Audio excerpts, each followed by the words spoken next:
Here the clue for people who finding pitfall, shortfall from inner to outside to apply in the environment. So what is it? It is the stillness. Stillness is the key to find out how the way you control yourself to be calm and avoid the noise from outside. So what it's about? Stillness is the key. Show us the importance of stillness, the ability to think clearly, avoid distraction, control impulse, and find happiness. Drawing on wisdom from history, greatest philosophers, and on the habits of outstanding athletes, leaders, and artists, these links show how actual stillness is a powerful way to find contentedness and success in life. Who's it for? Rational people seeking to escape the constant distractions of modern life. Busy people who need more balance, calm, and focus. Fast movers who want to slow down. So the video will chosen the two secret points from the 10 chapter, provide you the two chapter. Let's start to the chapter together. First, chapter 1. Welcome to the Blink to Ryan Holiday's Stillness is the Key, narrated by me, Brian Dozy.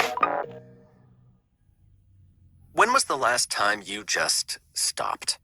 Put down your devices, ignored your notifications, and simply spent a moment being still, being present, thoughtful, and reflective. In today's busy, noisy, distracting world, it's hard to be still. But history's greatest thinkers and leaders have recognized that stillness is a kind of secret weapon. They had different names for it. The Buddhists called it upekkha, the Muslims referred to aslama, the Stoics named it apatheia.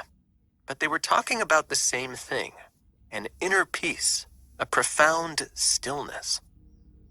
The benefits of fostering stillness are hard to overstate. It can bring moments of great clarity and creativity. It can help you triumph over bad temper. It can create the space to appreciate and rejoice in the pleasures of life. And anybody can learn to be still, even as the world rages and roars around them. So let's dive in, and over the course of the next 10 chapters, find out why stillness is the key. Quick warning before we do, though, just so you know, there's some strong language in chapter 6, so please take care while listening.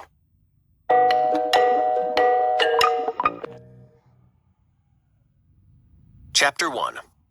Finding Stillness. One day in Rome in the 1st century CE, the power broker, playwright, and philosopher Lucius Annaeus Seneca was trying to work. It wasn't easy. The noise in Seneca's environment was unrelenting. Beneath his room was a gym where athletes grunted and groaned, their weights banging and clanking. Out in the street, dogs barked and vendors shouted their wares. As though this external ruckus weren't enough, Seneca was also plagued by a cacophony of concerns. His finances were under threat, his enemies had pushed him out of political life, and he was losing favor with his patron, the Emperor Nero. All in all, it was not a situation conducive to getting much done, let alone engaging in activities of intellectual value like deep thought, creativity, or decision-making. Seneca's problem, struggling to find stillness in a very unstill world, probably sounds familiar.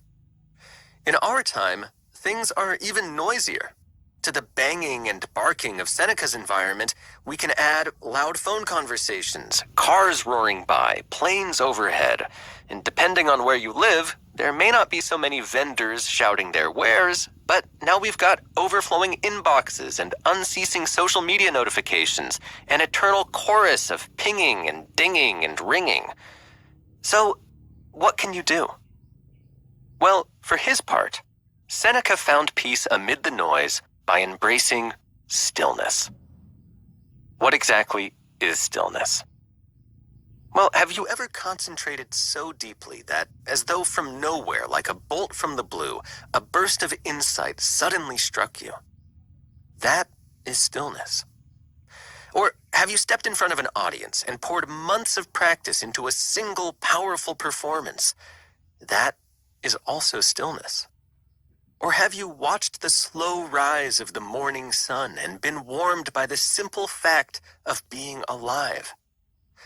That, too, is stillness. As the poet Rainer Maria Rilke puts it, in a state of stillness, we are full, complete, and all the random and approximate are muted. Seneca was able to find this stillness, to mute his inner and outer environments, and, though plagued by troubles and distractions, to find the serenity to write incisive, powerful philosophical essays that have influenced millions and millions of people. Seneca believed that if people could find peace within themselves, all else would be possible: thought, work, a good life, even if the world around them was at war. Now, Seneca lived thousands of years ago, but the power of stillness abides. Around the world, philosophers and religions have embraced stillness, calling it by many different names, as I mentioned before. Upekkha, that's the Buddhists. Aslama, that's the Muslims. Equanimitas, that's the Christians. Apatheia, that's the Stoics. And by the way, apatheia, which is the root of the word apathy, doesn't mean listless or apathetic or emotionless. It means to be undisturbed by passion, but in a good way. Equanimity might be the best translation, a kind of emotional stillness. The point is that under different names, in different guises, stillness can be found all around the world and all throughout history. In this blink, we'll explore how to find it for ourselves. Chapter 2. Stillness in Crisis. On October 15th, 1962, John F. Kennedy, the President of the United States, woke up to a dramatically changed world. While he'd been sleeping, the CIA had identified Soviet nuclear missile sites being constructed in Cuba, less than 100 miles from the Florida coast. Suddenly, what had seemed like a remote possibility was very close to home: the possibility of a nuclear attack on the United States. It was, as I'm sure you can imagine, a time of immense pressure for Kennedy. If the Soviet provocation spiraled into war, and if a war resulted in a nuclear attack, well, Kennedy knew that at least 70 million people would likely die in the initial strikes. The advice from his advisors was clear and totally instinctual. Aggression must be met with greater aggression. The missile sites had to be destroyed. But Kennedy resisted. If this approach failed, it would trigger a catastrophic nuclear war. The 13 tense days that followed have come to be known as the Cuban Missile Crisis. Had Kennedy failed to maintain his equanimity, had he failed to find that stillness and followed his advisor's advice, we might remember that time by a different name, the beginning of World War III maybe, or we might not be alive to remember it at all. Luckily, though, Kennedy was able to remain composed, even as the threat of Armageddon loomed. How? Well, rather than losing his head, he found stillness. So next time you find yourself in a high-stakes situation, try to do the same. Act from a place of stillness, not a place of stress.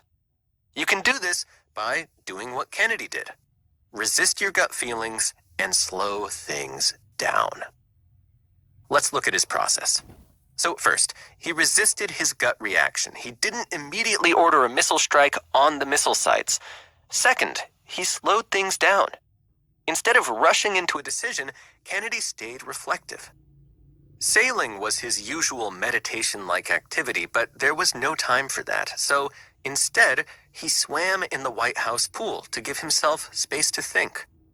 He also sought peace and solitude in the Rose Garden. Later, he even thanked the resident gardener for her contribution to solving the crisis. Eventually, he announced a blockade of Cuba. Now, it didn't resolve the crisis, but Kennedy had decided that a swift outcome was less important than making sure his Soviet equivalent, First Secretary Nikita Khrushchev, also had time and space to think. In the end, this proved to be a great move. 11 days after the crisis began, the Soviet leader wrote to Kennedy. If leaders do not display statesmanlike wisdom, he wrote, they will clash, bringing mutual annihilation. The crisis was over, and negotiations over the removal of missiles began. Kennedy had helped pull the world back from the edge of global cataclysm, and he'd accomplished this not by flexing the muscle of U.S. military might, not by meeting aggression with more aggression, but by finding the time and space, the stillness, to think his options through and choose the wisest course. The chapter 2 already finished.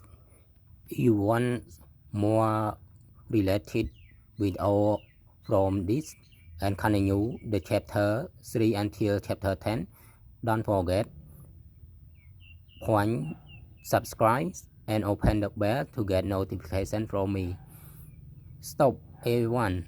One more important thing I would like to say that I love you. Bye.